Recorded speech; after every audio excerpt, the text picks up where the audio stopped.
Hello friends, কেমন আছো তোমরা সবাই? আশা করি ভালো আছো। আমিও ভালো আছি।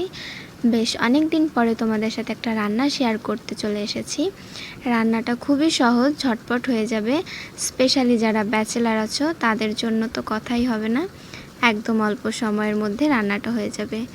তো আমি প্রথমেই কড়াইয়ে তেল দিয়ে তাতে পেঁয়াজ ভেজে নিয়ে আমার ঘরে যা ছিল সেই সবজি, বরবটি, আলু, গাজর, কাঁচামরিচ এগুলো দিয়ে একটু লবণ, হলুদ দিয়ে ঢেকে ঢেকে সবজিগুলোকে আমি ভাজবো। আলাদা করে কোনো পানি অ্যাড করিনি, কারণ সবজি থেকেই একটা পানি বের হয়, আর ঢেকে ঢেকে করলে সুন্দরভাবে সেটা ভাজা হয়ে যায়।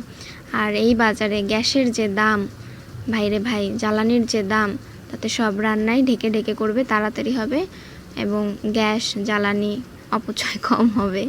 তো হোয়াট এভার, এই পর্যায়ে আমি ডিম দিয়েছি একটা, ডিম ছিল ঘরে একটা, তো ডিম দিয়ে দিয়েছি এবং আমার ভাজিটা সম্পূর্ণভাবে ভাজা হয়ে গেছে। সুন্দর করে আমি নামিয়ে রেখেছি এবং ওই কড়াইয়ে আমি আবারও অল্প একটু তেল দিয়ে তার মধ্যে দারচিনি, এলাচ, শুকনো মরিচ, তেজপাতা দিয়েছি। আর এরপরে একটু রসুন আর আদা থেতো করে নিয়েছিলাম, ওইগুলো দিয়ে একটু ভাজা ভাজা লাল লাল করেছি।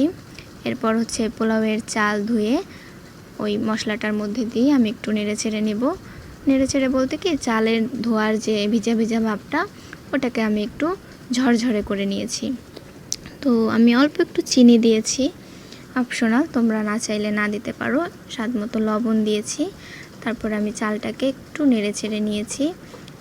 আর যখন এরকম ঝরঝরে হয়ে এসেছে আমার কাছে মনে হয়েছে, তখন আমি এর মধ্যে পরিমাণ মতো পানি দিয়েছি, কারণ পোলাওয়ের চালে পানির পরিমাণটা ঠিক রাখা খুবই জরুরি। পানি বেশি হয়ে গেলে তখন ভাত নরম হয়ে যায়, কম হলে তো আবার শক্ত শক্ত থাকে। তো পরিমাণটা দেখে তোমরা বুঝে পানি দিবে। কম হলে ক্ষতি নাই, পরে অ্যাড করা যায়, কিন্তু বেশি হলে সমস্যা হয়। তো আমি ঢাকা দিয়ে রাখলাম। আর এই পাশে হচ্ছে আমার মা আম সত্ত্ব দিবে, পাকা আম গাছের, তো ওইটাই আমের রস জাল হচ্ছে। আমি একটু এখানেও নাড়াচাড়া করে এবার ঢাকনা খুলে দেখছি যে ভাত 50% হয়ে গেছে। এই পর্যায়ে আমি আর একটু লবণ দিয়েছিলাম, লবণ কম হয়েছিল। তো এই সময় আমি সবজিগুলোকে, যখন ভাত 70% হয়ে গেছে, আমি সবজিগুলোকে দিয়ে কিছু সময় আবারও ঢেকে রাখবো। আর আঁচটা অবশ্যই অল্প, বেশি আছে না, একদম অল্প আছে, লো করে দিয়ে এটাকে ভালো করে মিক্সড করে নিলেই সবজি পোলাও রেডি। আর যদি চাও অবশ্যই ঘি অ্যাড করতে পারো, এটা তোমাদের ইচ্ছা। যাই হোক, আমার রান্না শেষ, আমি খেতেও বসেছি। তোমরা একদিন ট্রাই করো। টাটা।